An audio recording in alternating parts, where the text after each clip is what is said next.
Welcome to 9V news. నా పేరు సుమలత.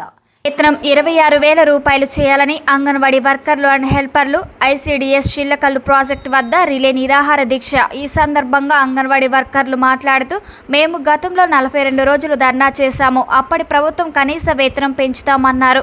కూటమి ప్రభుత్వం వచ్చిన తర్వాత మీకు కనీస వేతనం 26,000 రూపాయలు పెంచుతామని అన్నారు. ప్రభుత్వం వచ్చి 2 సంవత్సరాలు అవుతున్న అంగన్వాడీ వర్కర్లు హెల్పర్లకి ఎవరికి కూడా కనీస వేతనాలు పెంచలేదు అని అన్నారు. పెరిగిన ధరలకు అనుకూలంగా మా కుటుంబాలను పోషించుకోవడానికి కనీస వేతనం 26,000 రూపాయలు ఇవ్వాలి. మా కుటుంబాలకు సంక్షేమ పథకాలు, ఫీజు రీఇంబర్స్మెంట్ కల్పించాలని కోరుతున్నాం. మరి ముఖ్యంగా వేసవికాలం సెలవులు ఇవ్వాలి. మేము చిల్లకల్ ప్రాజెక్ట్ అంగన్వాడీ వర్కర్లుగా 1999వ సంవత్సరంలో జాయిన్ అయ్యాం. అప్పటి నుండి మా జీతాలు పెరగాలంటే ఎన్నో పోరాటాలు చేస్తే కానీ మా జీతాలు పెరగట్లేదు. ప్రతిసారి పోరాటం చేయాల్సి వస్తుందని, మాకు కనీస వేతనం 26,000 రూపాయలు పెంచాలని డిమాండ్ చేస్తున్నారు. నేను చిల్లకల్లు ప్రాజెక్టు పరిధిలో అంగన్వాడీ వర్కర్గా గత 27 సంవత్సరాల నుండి పనిచేస్తున్నామండి. మేము 99లో జాయిన్ అయ్యాము. అప్పటి నుంచి కూడా మా జీతాల కోసం ఎప్పుడు మేము పోరాటమే కానీ ప్రభుత్వం అయ్యో వీళ్ళు ఇంత కష్టపడుతున్నారు, వీళ్ళు చాలని జీతాలతో ఇబ్బంది పడుతున్నారని ఏనాడు పెంచలేదు. పోరాటాల ద్వారానే ఈ రోజు తీసుకున్న 11,500 కూడా ఎన్నో పోరాటాలు చేసి సాధించుకున్నాము. ఇప్పుడు మాకు ప్రధాన డిమాండ్ ఏంటంటే, ఈ రోజు రేపు మేము రిలే నిరాహార దీక్షలు చేస్తున్నాము. ప్రాజెక్టు వైజ్ గా మా ప్రధాన డిమాండ్ వచ్చి కనీస వేతనం 26,000 రూపాయలు ఖచ్చితంగా ఇవ్వాలి. ఆ కనీస వేతనం అనేది గవర్నమెంటే పెట్టారు. కనీసం అనేది ఎవరు పనిచేసినా కూడా కనీస వేతనం 26,000 ఇవ్వాలనేది గవర్నమెంట్ నిర్ణయించింది. అది ఎవరు నిర్ణయించింది కాదు. దాన్ని అమలు చేయమని కోరుతున్నామండి. మేము అదనంగా ఏమి కోరట్లేదు.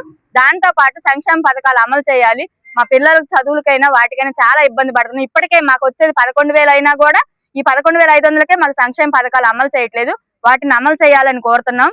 గత 2019లో మాకు 1,000 రూపాయలు పెంచారండి జీతం. అప్పటి నుంచి కూడా ఈ 9 సంవత్సరాల నుండి కూడా మాకు 1 రూపాయి కూడా జీతాలు పెంచలేదు.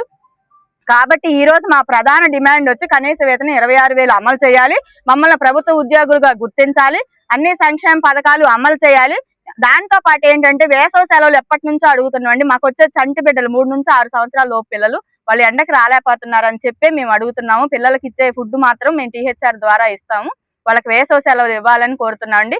ఈ 2 రోజుల నిరాహార దీక్షల్లో మమ్మల్ని కంపల్సరిగా చర్చలకు పిలవాలని, పిలవకపోతే మేము మార్చి 2న కలెక్టరేట్ ను ముట్టడిస్తామని ఈ సందర్భంగా మేము గవర్నమెంట్ కి గట్టిగా చెప్తున్నాం. నా పేరు మధుకుమారి, చిల్లకల్లు ప్రాజెక్ట్ లీడర్ని. మరి మేము 42 రోజులు ధర్నా చేసినప్పుడు అన్ని ప్రభుత్వాలు వచ్చి మాకు కనీస వేతనం మీకు ఇప్పుడున్న రేట్లకు అనుగుణంగా, అంటే పెరిగిన ధరలకు అనుగుణంగా జీతాలు కావాలని 42 రోజులు ధర్నా చేసినప్పుడు ఇస్తామని చెప్పారు.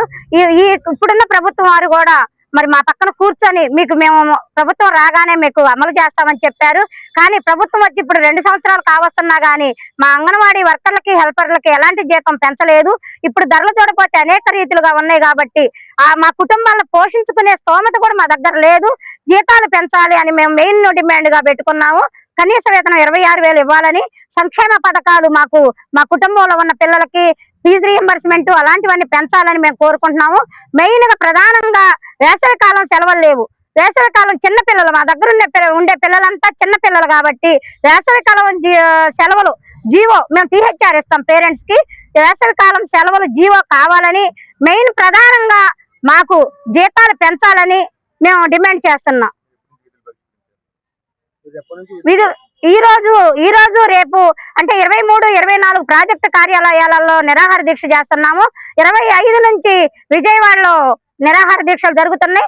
మార్చి 2 కూడా చలో కలెక్టరేట్ కూడా మేము సిద్ధపడి ఉన్నాము. ఎందుకంటే మాకు వేతనాలు, కుటుంబాలను పోషించుకోవడానికి వేతనాలు సరిపోవట్లేదు. మా కుటుంబాలు రోడ్డును పడే పరిస్థితిలో ఉంది. అందుకని చెప్పి మేము ఖచ్చితంగా జీతాలు పెంచేంత వరకు మేము పోరాడతామని తెలియజేస్తున్నాం.